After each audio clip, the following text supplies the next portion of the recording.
and welcome back to the 40-day challenge and embracing the race. Oh my word, today is a day.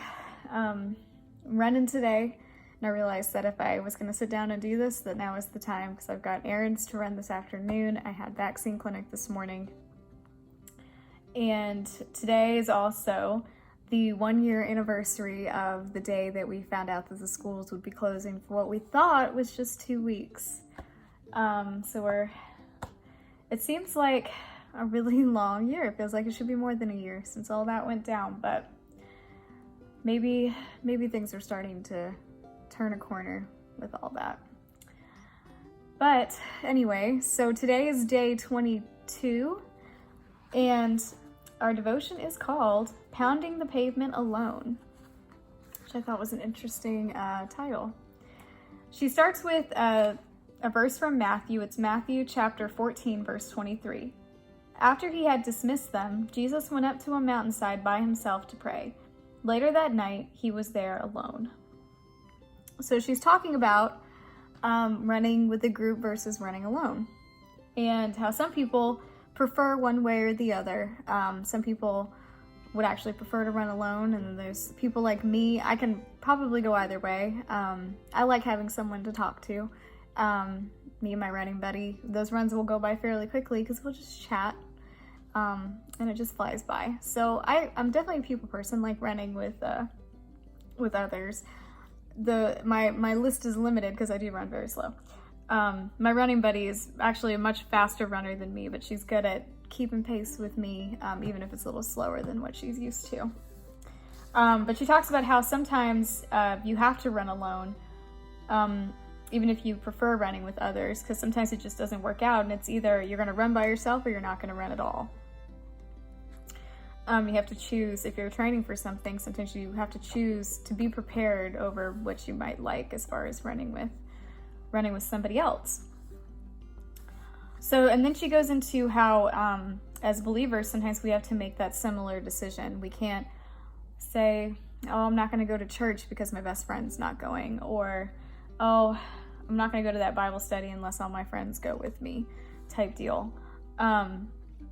That we need to be motivated, even just by ourselves, to keep cultivating that relationship with God. And she does point out that, of course, we're never really alone. God's always with us, but she's talking about the physical human presence of another.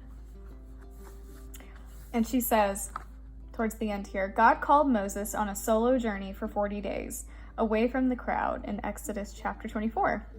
Daniel knew what it felt like to walk alone. When he resolved to keep praying no matter what the law said, he ended up in the lion's den by himself. Daniel chapter 6.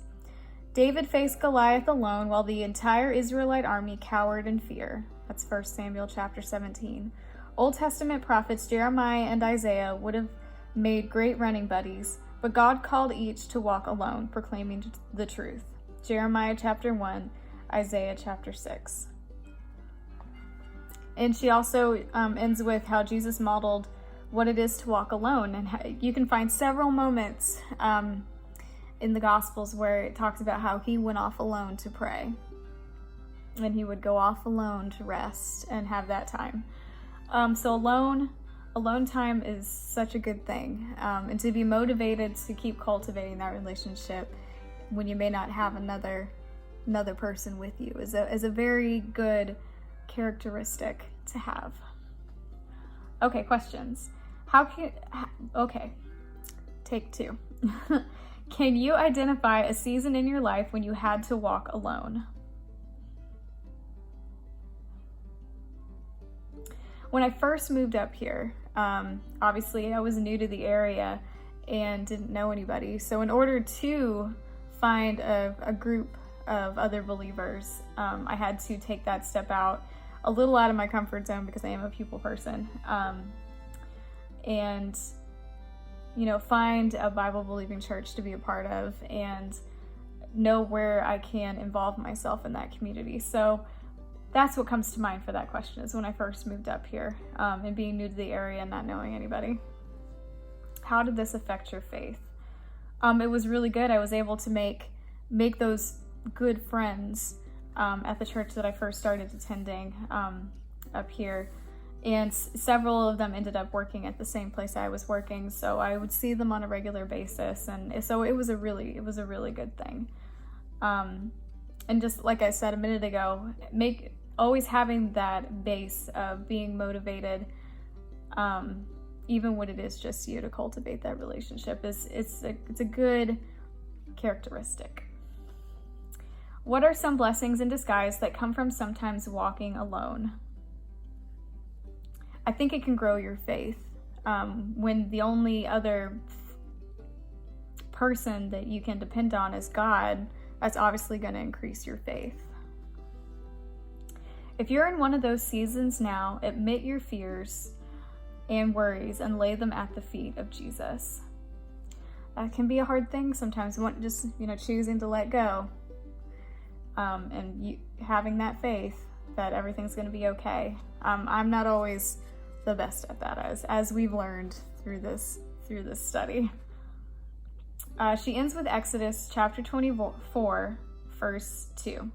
Moses alone is to approach the Lord. The others must not come near. And I'm guessing that is a verse from when he was going up to do the 10 Commandments. And it's true, he went up alone to do that.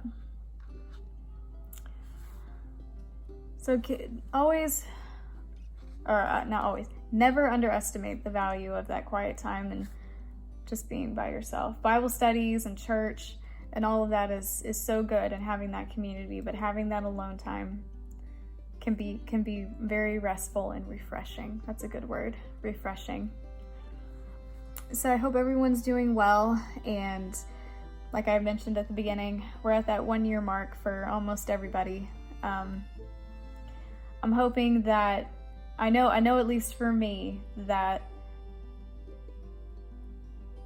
I've learned new ways to communicate with others when I wasn't able to see them, and found my new favorite quiet time places. So if I'm gonna hang on to something from this last year, I want it to be the blessings that I can hang on to. And the ways that I was still able to connect, if that makes sense. The good things, hang on to the good things, throw away the bad things. I think that's a good attitude to have, and to keep a positive outlook moving forward. So I hope everyone has a fantastic day today, and I will see you tomorrow.